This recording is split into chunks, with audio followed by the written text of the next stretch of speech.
ചില സ്കൂളുകളിലൊക്കെ ക്രിസ്മസ് ആഘോഷ പരിപാടികളൊക്കെ ഒഴിവാക്കിയിട്ടുണ്ട്.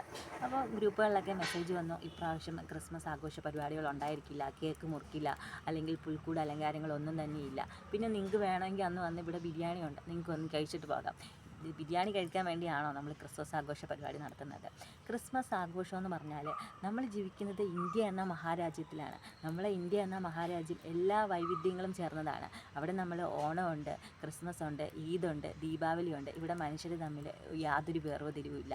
ജാതി മത ചിന്തകൾക്ക് അതീതമായിട്ട് ജീവിക്കുന്ന നമ്മുടെ രാജ്യത്ത് ഒരു ആഘോഷ പരിപാടി മാത്രം പെട്ടെന്ന് ഒഴിവാക്കിയാൽ അതൊരു വേദന തന്നെയാണല്ലേ. കാരണം ക്രിസ്മസ് പങ്കുവെക്കലിൻ്റെയും കരുണയുടെയും അതുപോലെ തന്നെ കരുതലിൻ്റെയും ഒരു ദിവസമാണ്. അതുകൊണ്ട് തന്നെ ക്രിസ്മസ് എന്നൊരു ആഘോഷ പരിപാടി നിർത്തലാക്കുന്നതിനോട്, അല്ലെങ്കിൽ കുട്ടികളിലെ ആഘോഷങ്ങളിൽ കുട്ടികളെ ഒഴിവാക്കുന്നതിനോട് എനിക്ക് താല്പര്യമില്ല കേട്ടോ. കാരണം എന്ന് വെച്ചാൽ കുട്ടികൾ സ്നേഹവും കരുതലും പങ്കുവെക്കലും കണ്ടുകൊണ്ട് തന്നെയാണ് വളരുന്നത്. കാരണം കഴിഞ്ഞ വർഷം വരെ ഉണ്ടായിരുന്നു കുട്ടികളുടെ ക്രിസ്മസ് ഫ്രണ്ടിനെയൊക്കെ തിരഞ്ഞെടുക്കുക എന്ന് പറഞ്ഞാൽ.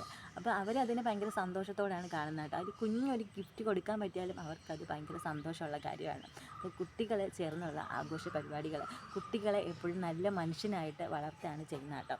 അപ്പോൾ എൻ്റെ അഭിപ്രായമാണ് ഞാൻ കമൻറ്റ് ചെയ്തത്. അതുമാത്രമല്ല, ഈ ക്രിസ്മസ് ആഘോഷ പരിപാടികളിൽ നിന്നും കുട്ടികളെ വിലക്കുന്നതിനോടും അല്ലെങ്കിൽ സ്കൂളുകളിൽ ഒഴിവാക്കുന്നതിനോടും നിങ്ങൾ യോജിക്കുന്നുണ്ടോ? എങ്കിൽ തീർച്ചയായിട്ടും നിങ്ങളുടെ അഭിപ്രായങ്ങൾ കമൻറ്റ് ചെയ്യുക. അപ്പോൾ നമുക്ക് പുതിയ വിശേഷങ്ങളായിട്ട് അടുത്ത വീഡിയോയിൽ വീണ്ടും കാണാം.